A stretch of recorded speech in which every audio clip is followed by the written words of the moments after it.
Good morning. Thank you all for being here. Welcome to Kansas City Public Schools. My name is Ray Weichel, R-A-Y-W-E-I-K-A-L. I am the Public Relations Manager for Kansas City Public Schools. Without any further ado, please welcome Superintendent Mark Bedell. Thanks, Ray. Let me just start off by expressing my grief for the family members and friends of the victims. I tell people all the time, and I like to joke about following talking points, and I'll try to do this to the best of my ability, but I really did want to speak to you all from the heart, to express to you from a personal, local, and immediate position how this incident, along with many others that have occurred during my tenure here as a superintendent, how it's taken a toll on the adults that are trying to make a difference for the students in this city, how it's taken a toll on the communities, and personally, the impact that it's having on our kids socially and emotionally that often become impediments to them being able to achieve and reach their greatest level of academic achievement. And I'm tired. I'm just going to sit here and say this. I'm tired because I've talked about this. I recently had a conversation with the Kansas City Star about this back in October.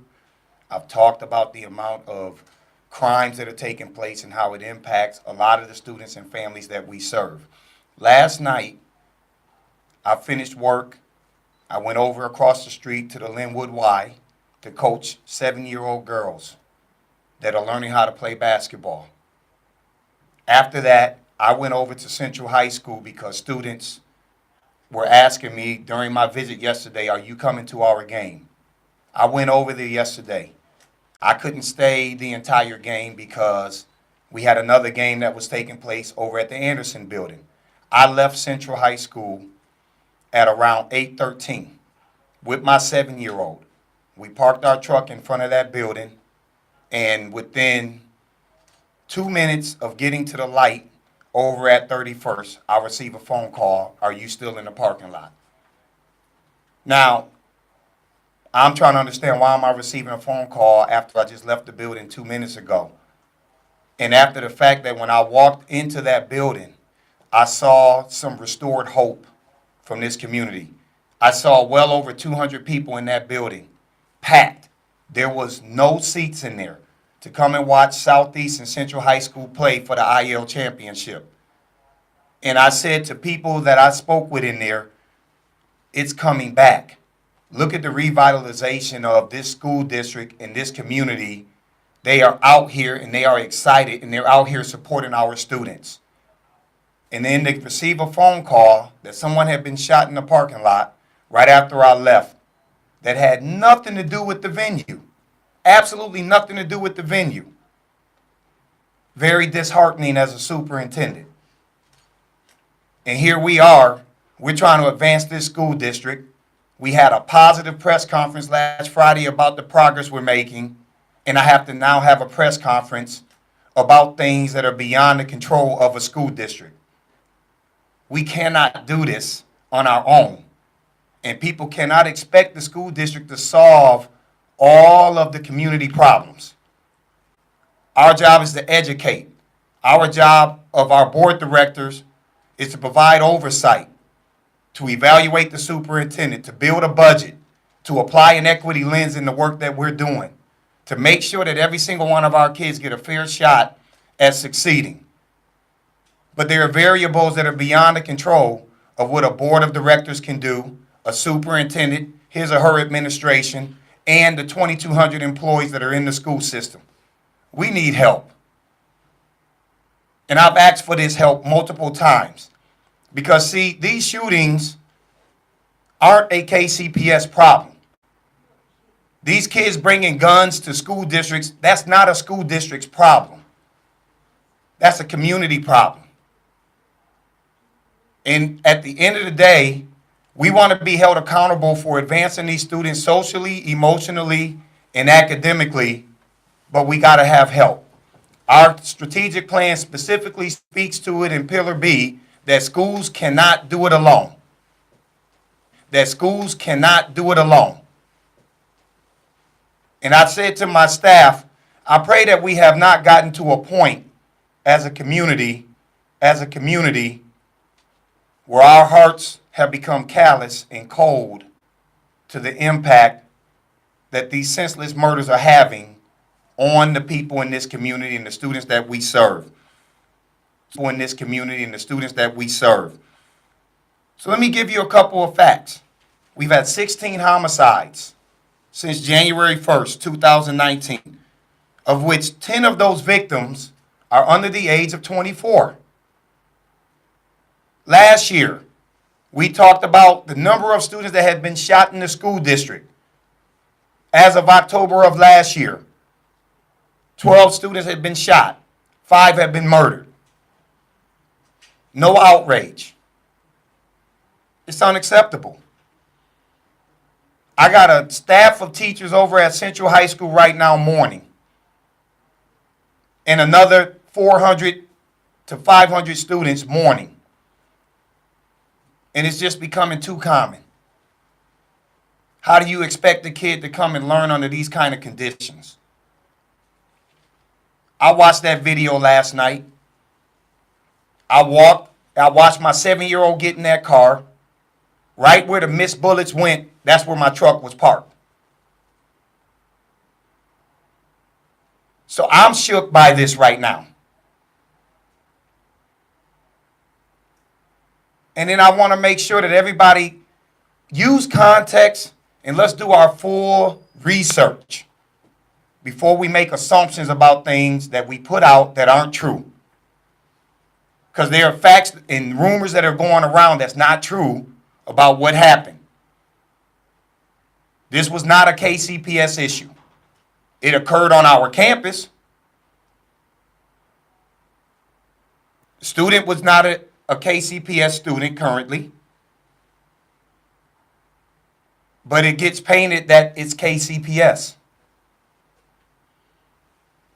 And this is happening throughout the city. And it has to stop. And so what I want everybody to know is we are fully committed in this school district to the safety, security, and well-being of students. And we want our visitors and our staff members to feel that there's a safe environment for them to come and teach in and learn in and visit. And we've been very committed to doing that. We've made significant investments in time, talent, money to make our schools safe and secure havens for our students. You haven't heard of an incident since I've started here with students getting caught with guns, and because we catch it because we have one of the tightest security systems in place where we can prevent these things from happening. It's impossible to prevent things from happening when people leave your building and then they go and find weapons because they have easy access to it. That's beyond the control of a school district, a school administrator, its faculty and staff. That's the accountability we have to have from our community coming together. And so we have put a lot of money in to help address the social and emotional needs of our students. Our board has approved us spending into our fund balance to provide more support with social workers, family therapists, psychologists. We've received a tremendous amount of funding from philanthropy to boost up that area, because we know we have high mobility in this city. So one kid gets murdered, that impacts not only the students at that current school that a student attends, but other students at other schools, because they all know each other. And that's just a reality that we have to face as an educational entity, that we do have to do more than just teach. That we have to develop these kids socially and emotionally, and we have to put the money into it. We developed a system of trauma-informed support in classrooms under the leadership of Dr. Cadoba and Molly Tickner, who's in here. We've been very committed to that.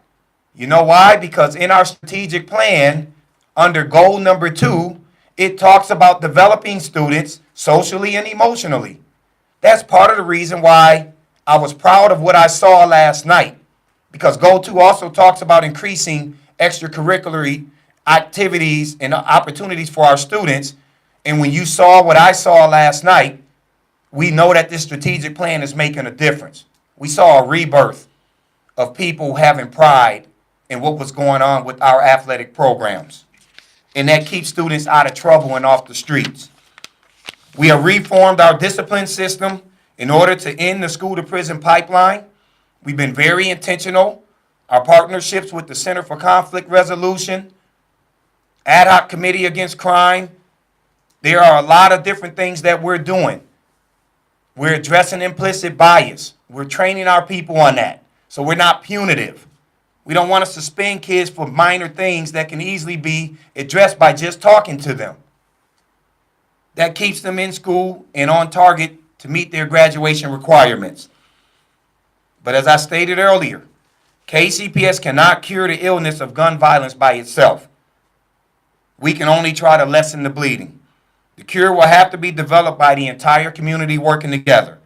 Partnerships with the Kansas City Police Department, with our churches, faith-based organizations, and other organizations focused on teaching our children how to handle conflict without resorting to violence. We know, too, that we've made a call to everybody about mentorship, because some of these kids just need a positive adult advocate in their lives. There are many people in here on this staff right now in this room that serve as mentors. And our data is already showing that that's making a difference with those students, increasing their level of self-efficacy.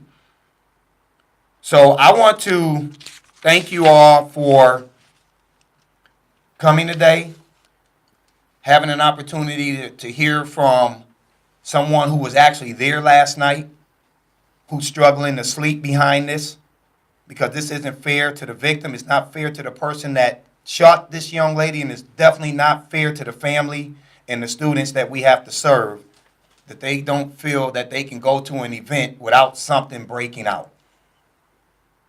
Whether it's our school district or any other school district, it's unacceptable. And it's time for it to end. It has to stop now. Thank you. Dr. Bedell, I have a quick question, clarifying question. You said the student is not a KCPS student currently. Can you clarify that? Yeah, so it's my understanding that the student attended KCPS last year, but was not enrolled in our school system at the current time. So we're trying to verify exactly where the student was. I don't know if the student got involved in the legal system or anything like that. I'm working with my discipline office to try to figure out what happened with the situation. But she was not a current enrolled student at Central High School. Just to clarify, you're talking about the victim. The victim, The victim. correct. Okay. And we don't know anything about the other individual, but we know KCPD is looking and doing their investigation. So I will not answer those questions because I don't have the facts behind a lot of this stuff because they're still ongoing with the investigation. One more clarifying question. You also said this had nothing to do with the venue. What do you mean by that? Well, yeah, this was a basketball game. I mean, my understanding from what I've heard from the building principal and folks who were there, the basketball game was happening in the gym. Everybody was in the gym.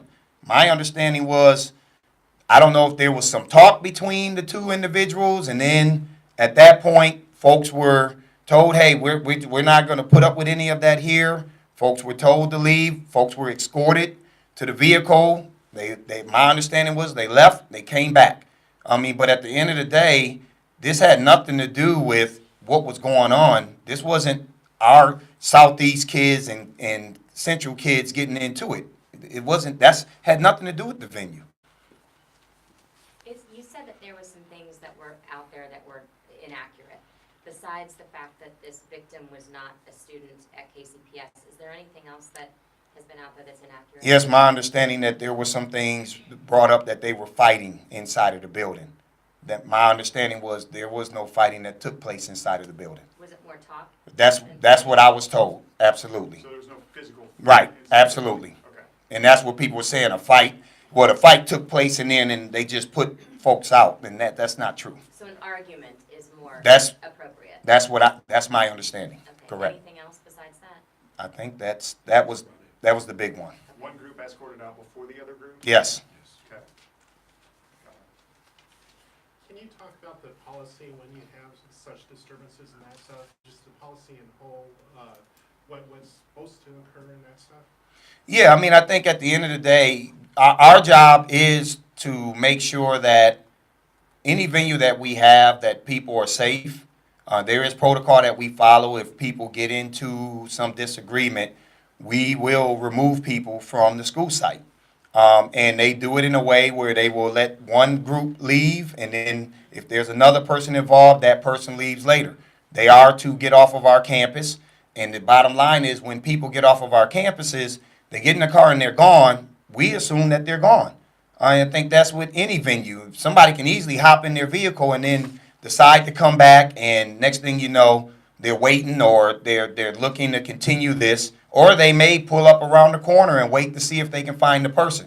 But once we get them off of our campus, we've done what our policy dictates that we need to do, which was to remove the problem, and at this point, you need to go home. That's part of the reason why at this point, it's a KCPD investigation, because we removed them from our campus and did what we were supposed to do.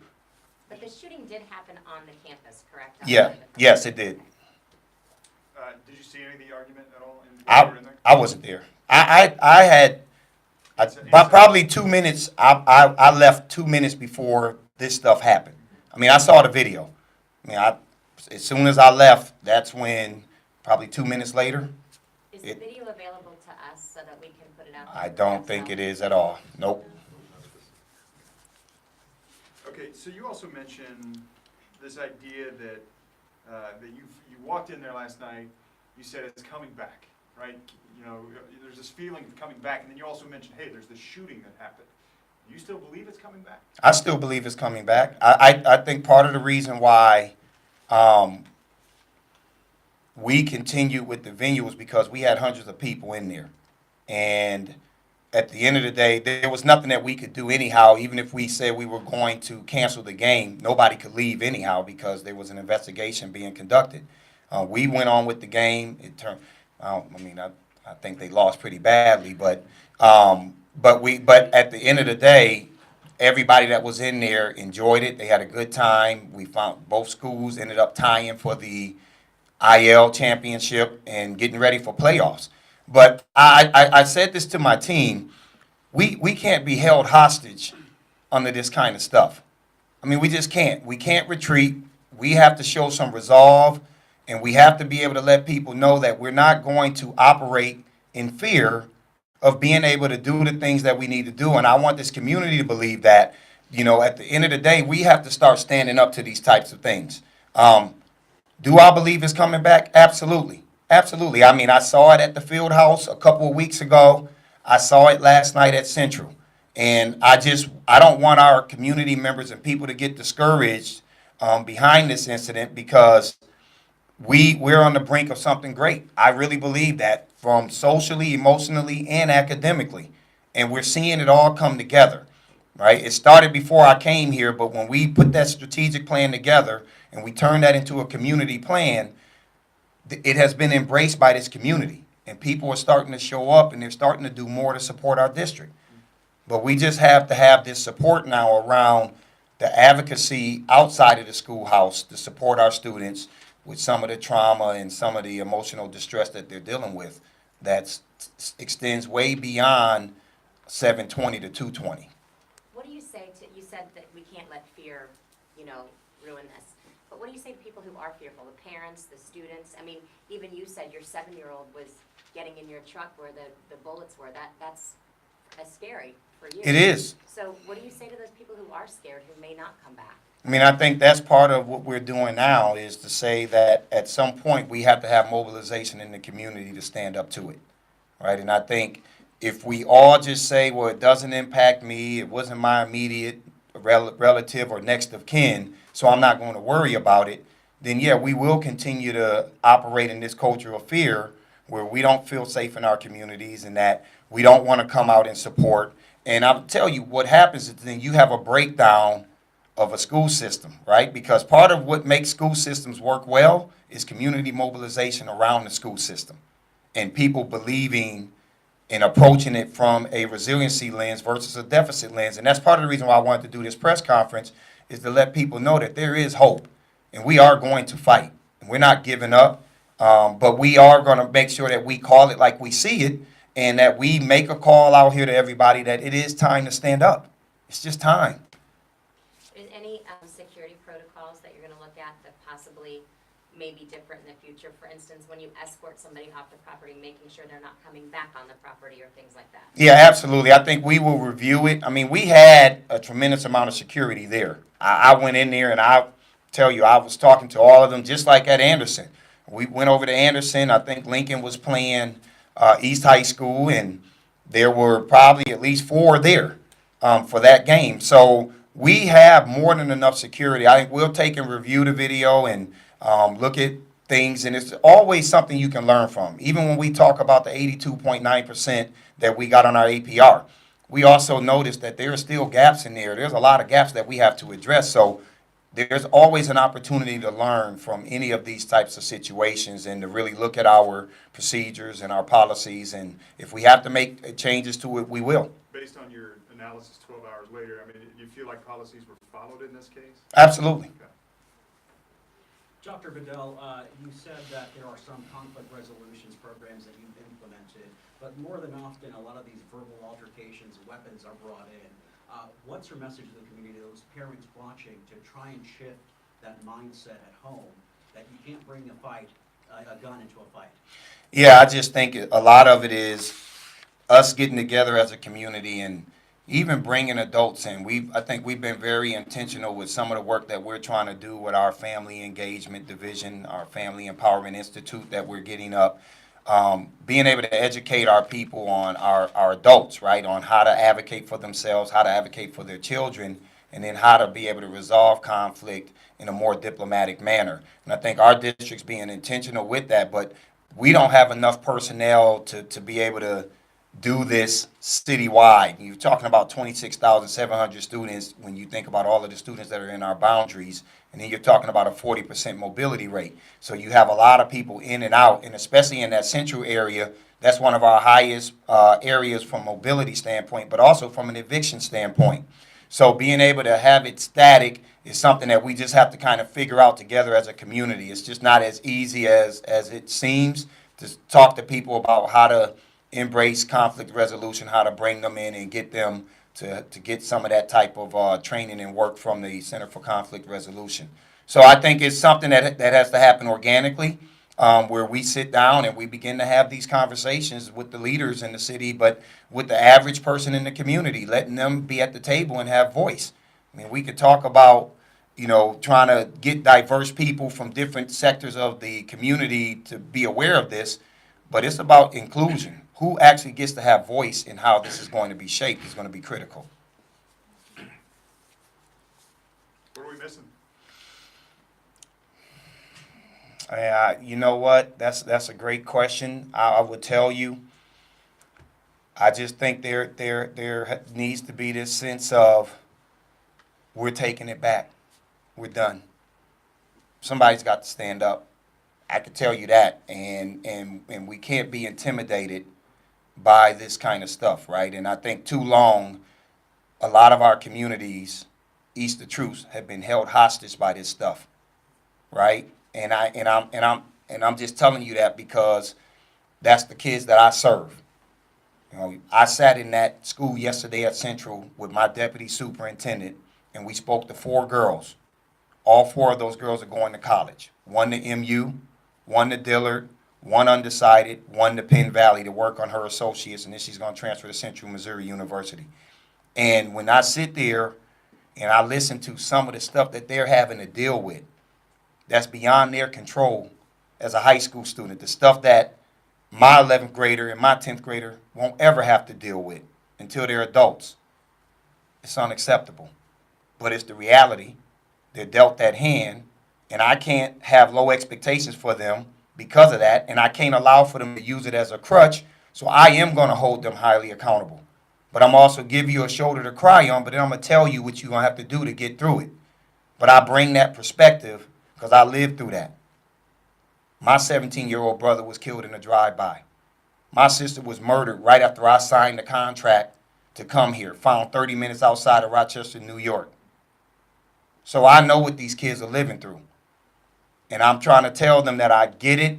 Some of you have been dealt a tough hand, but that's where we got to come in. That's why the mentoring and those kind of things are working.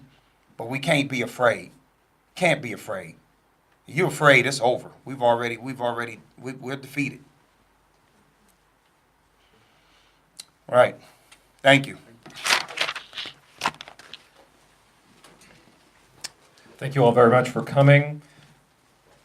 Kansas City Public Schools, we do want to iterate that we truly value having a thriving and vibrant news media. We understand that you all play a very important role in the long-term health and wellness of our community. So thank you for being here this morning. Just want to iterate that this commission extends to you, and we know that you guys are also partnering with us in this effort. So thank you very much, and have an excellent remainder of your day.